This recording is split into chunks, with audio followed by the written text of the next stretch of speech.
Can you explain to the audience the role of a builder, a town planner, a structural engineer, an architect, an estate surveyor, a land surveyor, and a quantity surveyor in a building construction? The geoinformatics, The the land land surveyor. surveyor, what they do is that they look at the size of your land that you buy. It can be a whole community like Yabatek. They look at it and give you the size, the coverage of that land. And what do? They'll give you, there are certain features there that they will make sure that they point out to you. There might be land, there might be a hill there, there might be water mass and all that. All those will be brought out.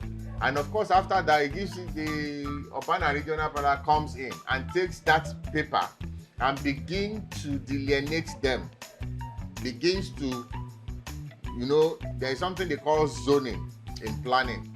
There are areas for schools, there are areas for hospitals, there are areas for police stations, areas for markets, areas, the road links, and all that. So they do all that, okay?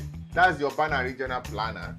And of course, the next person is the architect who takes those survey and begin to pick the houses, whether residential or commercial, begin to tell you how many rooms they are there, based on the briefs by the client anyway, how many rooms, how many sitting room, bedroom, kitchen, the toilets, and so on and so forth. It does that. But it's not complete, especially if it's a story building.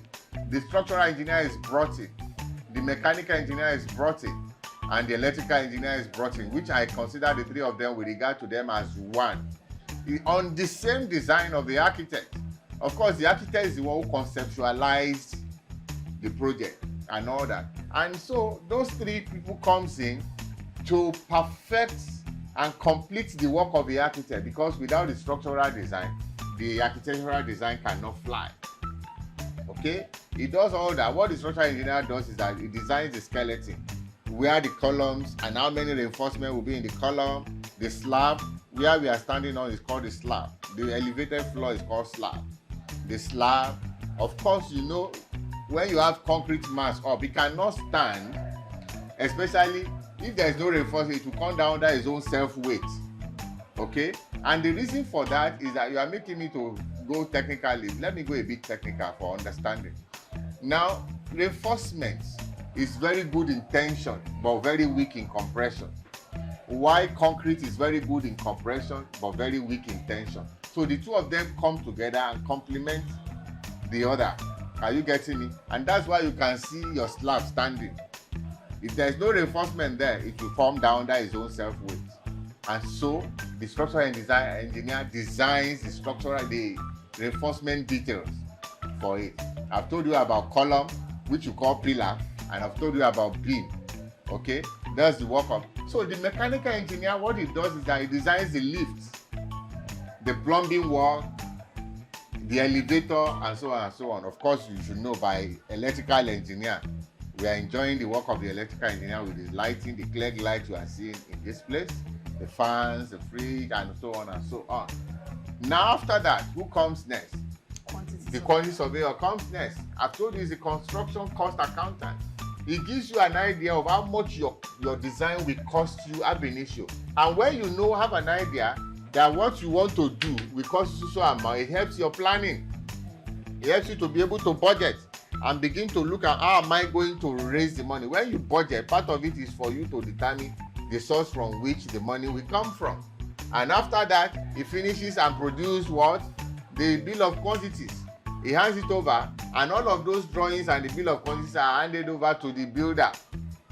The first thing they do is that they hand over on price bill to the builder, who now begins to put his prices there to determine how much he can do such items on it.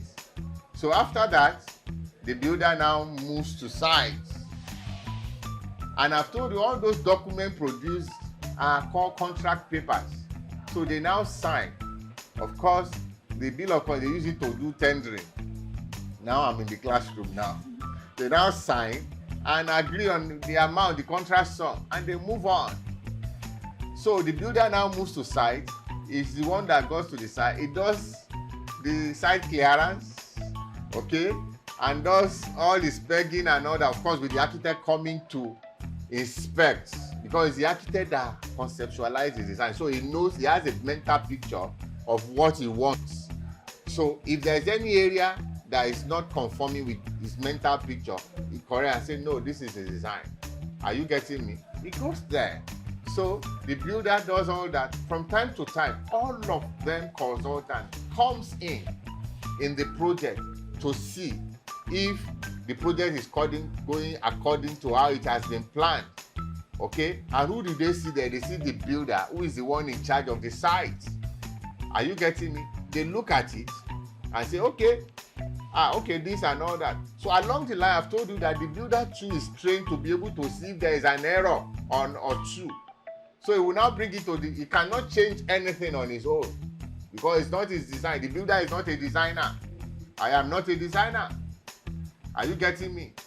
It is the architect and the engineers that are designers. So he will now call the architect. And most of the time, architect is most of the time chief consultant, because it's the one that invites all the other engineers to come and flesh up his work.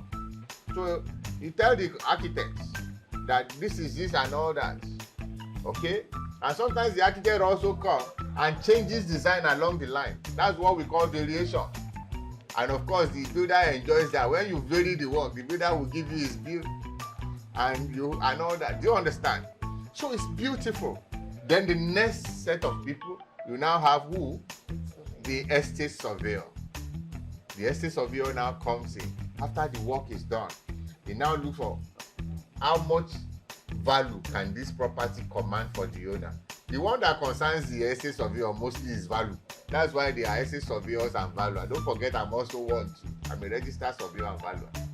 So he looks at the value and advises you, this property will cost so much in letting out. Or if you want to sell, he does the valuation and values it and advises you on how much it will cost in a particular area, because there's something we call going price. Now, in a construction project where all of these professionals are involved, who should be held responsible for the collapse of the building? Now, at the initial stage, I told you, I said construction is a collective responsibility. Are you getting me? And let me add another maxim to it. You see, bad construction is an accident waiting to happen. No matter the length of time, it will surely happen. Okay? Now, you see, as regards who is responsible, it depends on the type of failure, type of collapse that happened. But let me tell you, most construction collapses begins from the design table. Are you getting me? There's something we call overloading. There's something we call underloading.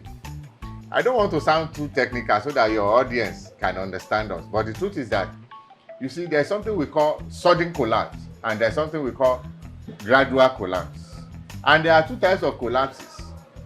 You have buildings that are under construction collapsing and the buildings that are already constructed either too badly that still collapses. It just takes a period of time.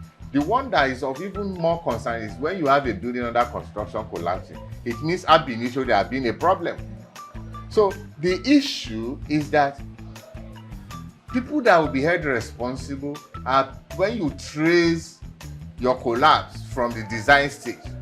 Because there are design errors. Design errors can cause collapse. And of course, construction error can also cause collapse. So it depends on the type of thing that causes the collapse. Okay, a very interesting question. What do you think are the possible causes of building collapse, and who should be held responsible? Well, I think a lot has been said about building collapse. But the fact remains, just like I was mentioning, that a lot is involved in the construction process. We talk about approval. People must have the approval, and in collecting your approval, due diligence has to be done.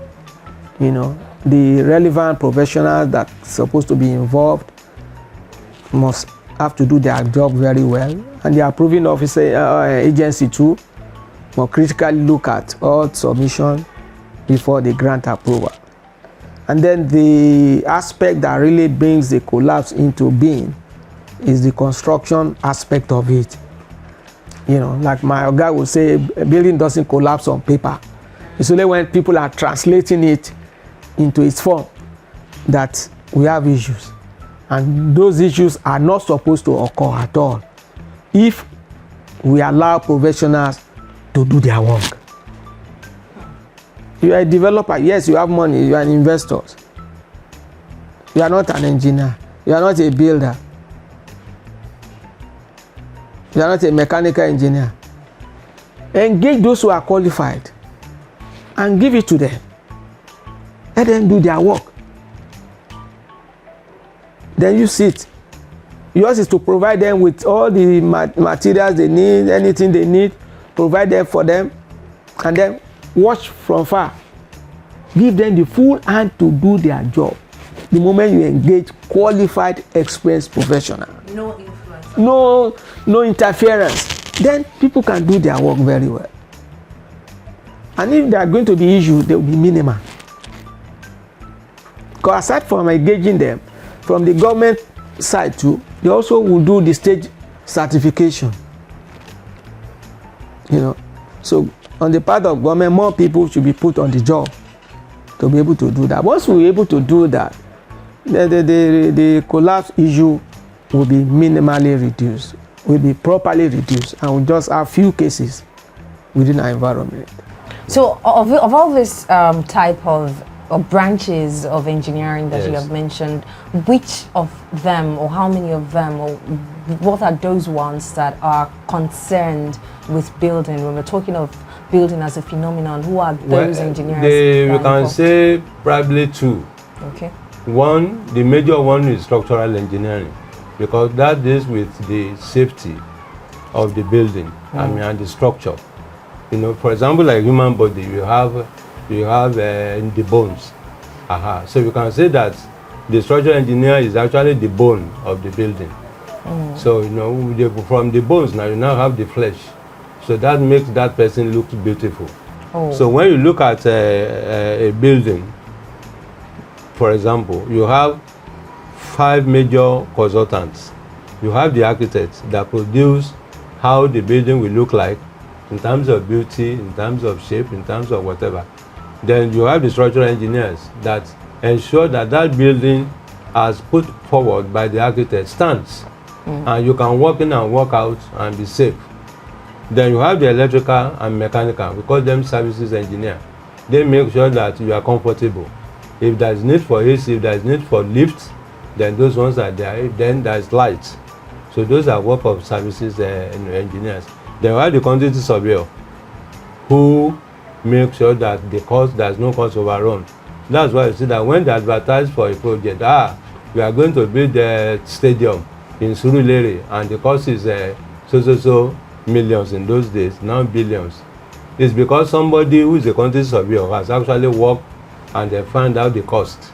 It may be, it may not be actually, at the end of the day, it may be a bit less or a bit more, but at least the cost of that project at completion will be within the range.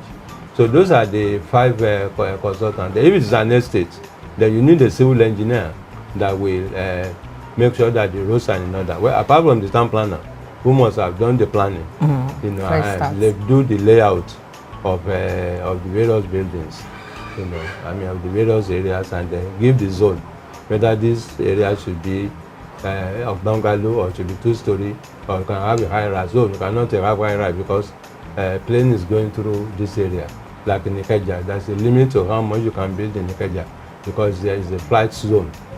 You know, so these are the consultants that are actually involved when you talk of building generally. Okay, still talking about building now. What is your take on building collapse? What do you think are the major causes, and who should take the blame for it? Who should take the blame? Number one person is the client. The client? Yes. Okay. Why do you say that? Well, you may be surprised. It's the client. For example, you want to build a house in a poor, relatively poor, even if it's a very good soil area, and you tell the client, okay, you have to do soil test. He said, no. They didn't do soil test in the next house. So why do I have to waste my money? The question is, how much is this money we are talking about? Then secondly, clients also don't believe, some clients don't believe in professionalism. You know, they believe that but what I tell them is that, look, this building we are building here and there, they are not a natural method of building houses. Our natural method is to put mud together and make it, you know, a bungalow, and we're comfortable. I mean, you know, but now we are building high rise. We borrowed it from them, and then if we borrow from them, then we should follow as much as possible the various methods they are using in their own country to make sure that our buildings. Speaking of building collapse, I'm so glad you mentioned it. So who should be held responsible for building collapse? Mind you, you said the architect is the number one, you know, in the built environment. Yes, so I'll answer the question. We have answered it every time. Okay. All of us. Because the architect will do his job, and then the client is trying to look for ways to cut him out of the project so as to save money. That is very, very foolish. It's like saying that I want to go into an operation, a theater room, and I want to pay off my doctor to bring in, you know, somebody to do the operation. It's suicidal. So the client too can be held responsible depending on the scenario. The architect too can be held responsible if he's not properly, you know, if he has not done his processes properly. The engineer too can be held responsible. So it's a collective, it's a collective blame. You know, like I said, it's a societal evil. Now, like my chairman will say, you can hardly hear that a building under construction in Europe or England or America has collapsed. It's very rare because there are building codes, there are guidelines that they use, you know, and they use the right professionals for the right job. So you see, our society has allowed for gaps that will not help us to actually use the right people for the right jobs. Now, what would you say are the possible causes Right. of building collapse? I will split it into two. Okay. You have the private sector and you have the public sector.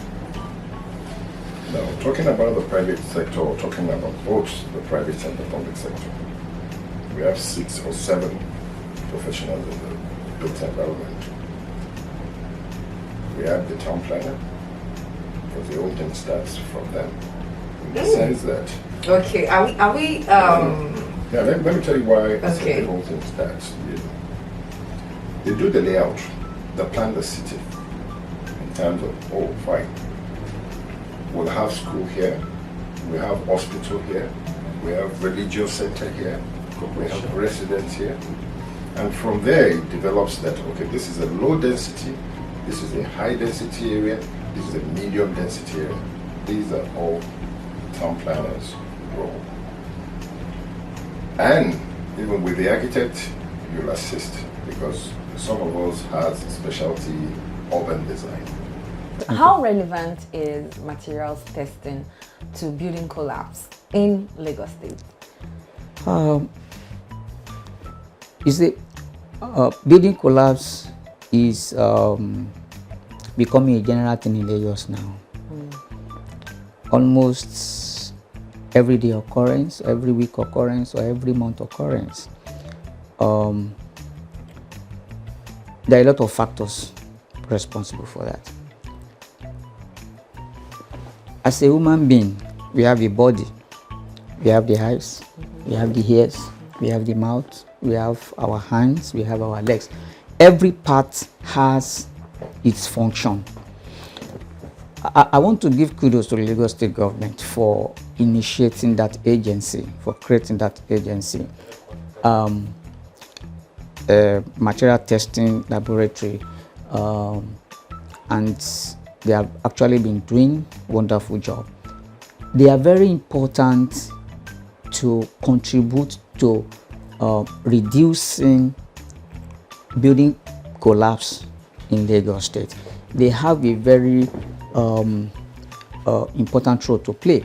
in the sense that material, they are supposed to be in charge of monitoring the quality of materials that are used in building construction in Lagos State.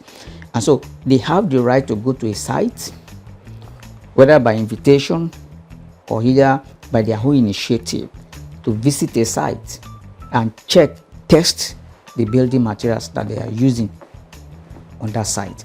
So it is one of the ways that government uses to ensure that good and quality materials are used, because one of the causes of building collapse is poor building material that are used. So that is the reason why government makes sure that this agency goes around the city or the state to ensure that building correct and right building materials, quality building materials are used, so that we can prevent building collapse in the state. So if this is observed, if the materials are tested, would you say that it would help to reduce? Yes. I told you that one of the factors of building collapse is poor quality material that are used. So once they go there and they discover that poor materials are used and they stop them, so instead of allowing them to use that or those building poor quality building materials, so once they stop them, that means that material, those materials cannot be used to build, because if they have been used, it may lead to collapse of that building. And so once they have done the right thing, the agency has done the right thing, then they will have nipped in the bud.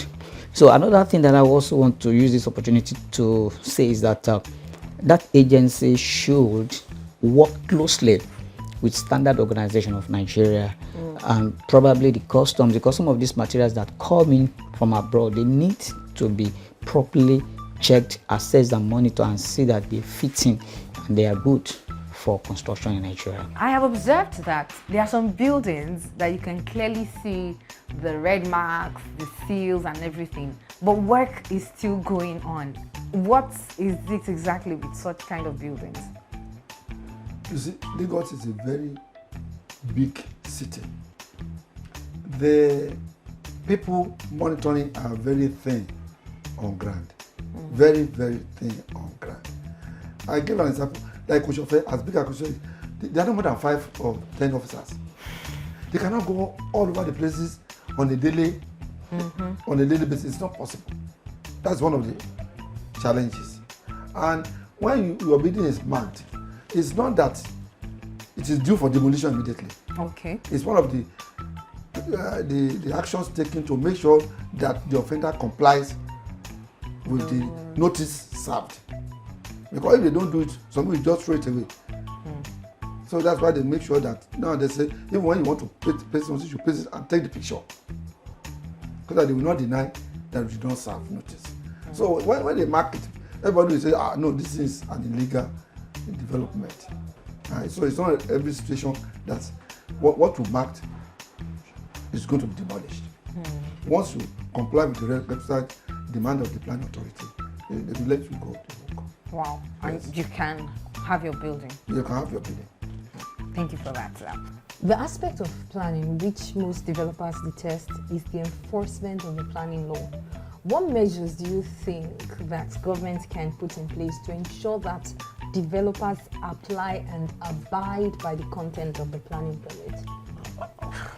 It's only in this country that you talk of that.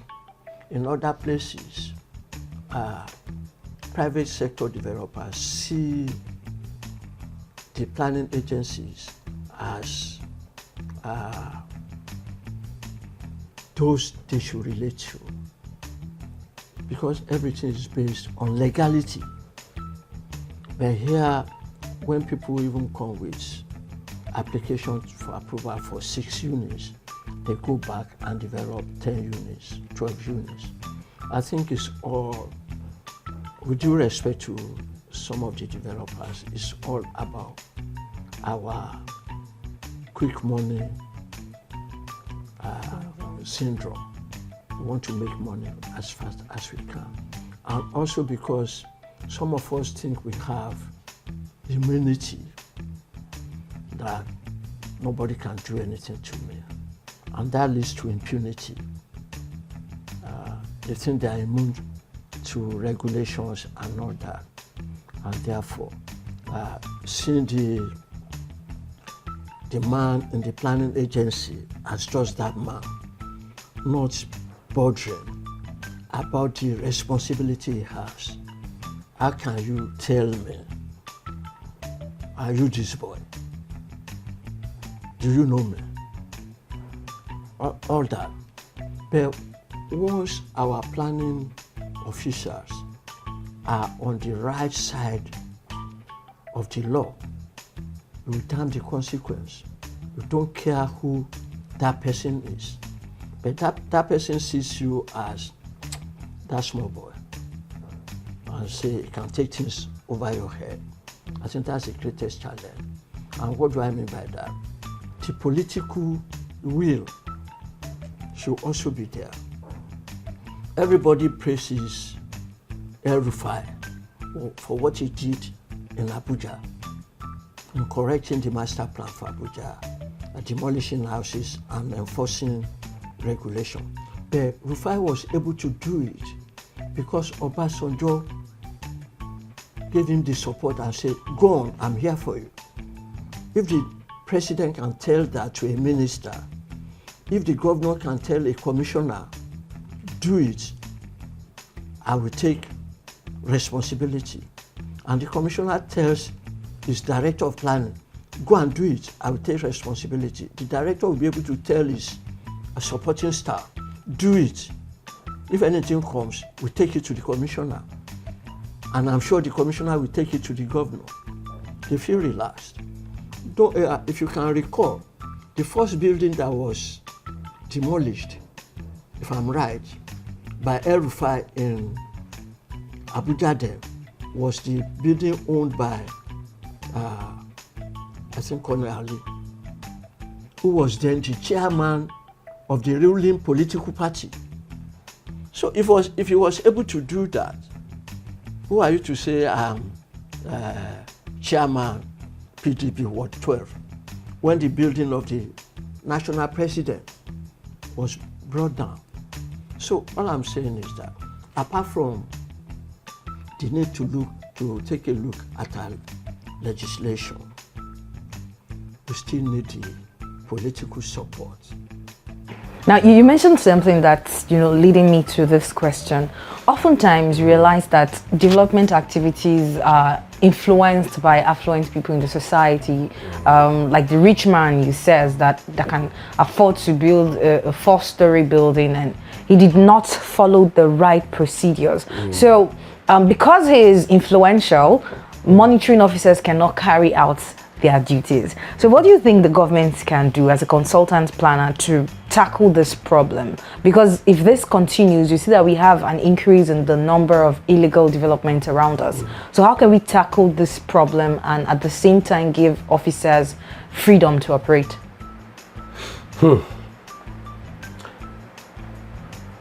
We must be ready to hold the bull by the horn. When I say hold the bull by the horn, is that there must not be any sacred cow. Everybody must be on the same pedestal. It does not matter whether he's a former commissioner, is a former House of Rep, is a member of House of Rep. Let me tell you, I don't want to go into it. No monitoring officer can go to the governor's house if they know that it's the governor or his wife that is building that house. Whatever he believes, let him build it. Whereas in the other client, is that even person that they will use as a scapegoat? Can you see what's going on in UK now with Boris when it comes to using, whether breaking the COVID-19, restriction, because they say they're having party. No, I'm not having party. You can see that's the president of the country, the prime minister. How they are checking him. Who dare go to call to the Aso Rock that they were doing party in Aso Rock, or even chairman local government? We are still not serious. So we must let everybody be on the same pedestal and, start from the top notch. Well, immediately you take care of the people at the top. You use them as scapegoats. Those at the lower class, they will still try. They will comply. But when the man can get away and nobody can arrest him or put him to shame, everybody is going to be a free for all.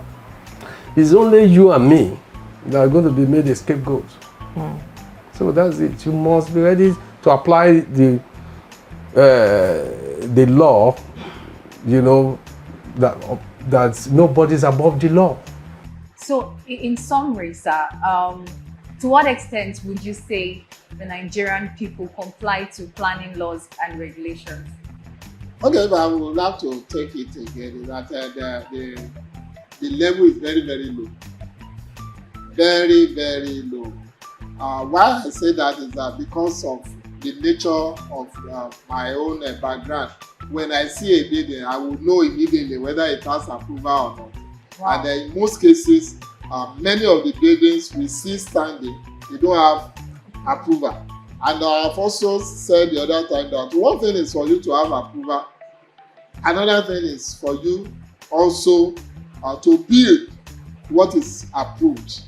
And in most cases, those that have, if you say 20% of all the buildings standing in Lagos State are with approved building plans, then out of that 20%, probably 50% of the 20% are the ones that really comply with the building control regulations. Building control regulations says that you must obtain certification for every level of construction. Every level of construction, not just people building and that should be the basis. When you don't have one of such certifications, it means it's as illegal as if you don't even have approval at all. So I would say that we are not yet there, but there are also contributory factors, because if where we are going to build is under the control of the land grabbers, so to say, many of them, they are under acquisition. A government will not give approval in an area with government acquisition. Secondly, in an area that we don't even have development plans, and we don't know which area are supposed to do what. There are also factors that are contributing to non-compliance, and the so-called omonile will also be facilitating. And even I know that in some areas like Lagos Island, people build on Sunday, they build at night, and in such matters, we need enforcement, we need to build capacity, we need government to invest in planning and building control systems. A lot of improvement have been seen in the last few years with recruitment of a large number of staff into Ministry of Physical Planning, with acquisition of tools, vehicles, with decentralization. But more should be done to really make sure that we cover the areas of concern. Town planning then means it's an art and science that seeks to put order into human settlement system. It prescribes where human beings should live, where they should work, where they should play, and how these are interlinked in such a way that it promotes convenience and enhances beauty and is economically feasible. That's what town planning is about. So what do town planners do? So town planners are trained to do town planning. They're trained to know how to use surveys, studies. When I say surveys and studies, they are studying human beings, because town planning is about man, how man lives. within his environment. So town planners are trained to be able to blend the existence of man within the survival of the environment that sustains him. Anytime that the environment is not in consideration, that's not proper town planning. So what town planners do is how to put our settlements in order, protecting man's life and also protecting the environment. Thank you for watching this video. Don't forget to like, share, and subscribe to our YouTube channel at Cable Plus Property. Also, follow and like our posts on Instagram and Facebook at Cable Plus Property. Till we come midway again next time, my name is Oiza, and this is Cable Plus Property.